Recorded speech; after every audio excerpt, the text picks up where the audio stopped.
metro is really the hub of innovation for the future economies to drive the digital experience.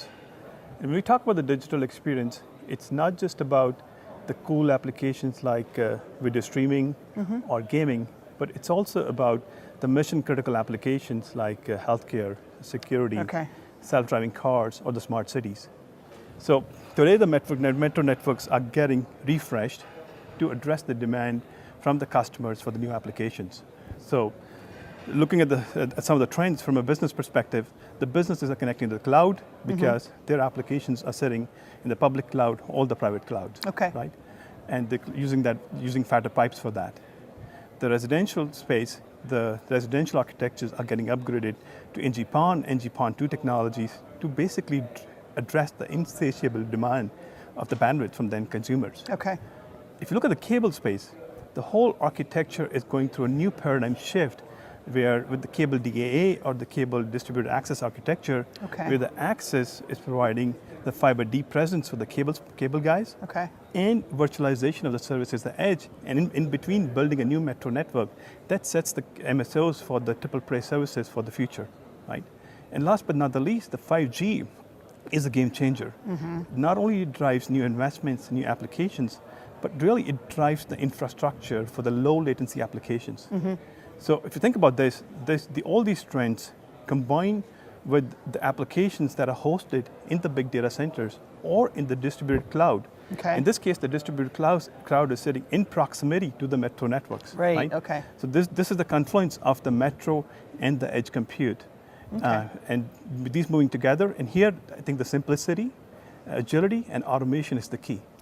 So you just hit on three big things: simplicity, agility, and automation. So this isn't just about bringing more bandwidth. You have to be smart in how you deploy that, correct? Yeah. What are some of the Juniper solutions for these kind of challenges? Let me talk a little bit about the simplicity, agility, and the automation piece. So simplicity is really about taking the proximity of the data centers and the metro and driving a ubiquitous fabric and building common overlays and underlays from a technology perspective. And this is where Juniper is bringing things like EVPN and Spring or segment routing into play. Right? And then we need to converge this infrastructure. If the customer's operational models permit, we can converge this infrastructure to drive mobile, business, residential on a common network. And then basically use technologies such as network slicing and edge consolidation, again taking the same concepts from the data center to virtualize the control plane and basically on the same infrastructure driving the control plane vertically for different applications. Right? And that's going to be a much more efficient approach than if you have separate networks for each of those services. Absolutely, and not just that, it gives you a control for different application into different control plane instances. Right? And last but not the least, I think it's time to bite the bullet in the optical space to remove all that equipment that we had, proprietary equipment in the metro networks, because with the inflection points that Juniper is bringing by taking these coherent optics as into the routing platforms in the metro space, it's going to save a lot of cost for the service providers, both from a CapEx and OpEx perspective. And this highway needs to be built in an open line system. That's a major paradigm shift for the carriers, though, to go from what they've been used to what you're offering. Tell me some of the advantages of what that system brings to them.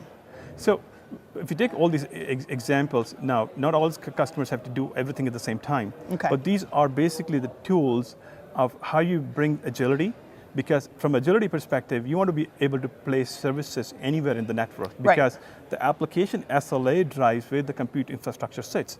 So to have the ability to automate the service placement anywhere in the network, depending on the end customer SLA from an application perspective, is a key differentiating factor for the service providers because they can leverage their point of presence here. Right? So there is the flexibility that this brings to the table. But then let's talk about also automation piece that we need to bring here, right? Because automation is an architecture, right? Architecturally, you're looking at leaving the proprietary things out, bringing more open and disaggregated approaches to the network. And with this, we're looking at building a network with programmatic interfaces and telemetry as the foundational technologies. You take these foundational technologies, into what we call as intent-driven models and move them into programmable workflows. And this is where Juniper is bringing the bots to the market, which you call as the contrail bots, okay. to bring and in time use AI and machine learning, and that drives the self-learning loop for self-driving and the self-optimizing networks. Okay, and in that way you're building automation in from the ground floor and then being able to capitalize on that with your analytics and your AI and machine learning as you go forward. Okay, Absolutely. That makes a lot of sense. And this is a journey. I think this is a journey, but we got to do this right from an architectural perspective. So you're bringing some new solutions to this space. Tell me about those. So we launched the Metro Fabric at OFC 2018 last year. And since then, we got tremendous feedback from the customers about ACX 5448, ACX 6360, and on our open line system with TCX 1000. We're fully complementing this portfolio in the Metro Fabric with the upgrades in the MX portfolio with MX 10003, MX 10008, and MX 1016, really bringing newer CapEx models to save the TCO for the customer from a cost, space, and power perspective. Okay. And this is where we bring in the end, the automation technology, because all the products come with the automation DNA.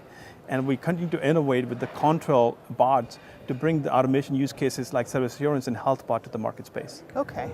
All right, great. That sounds very interesting. Thanks for being here with me today. Thank you, Carol.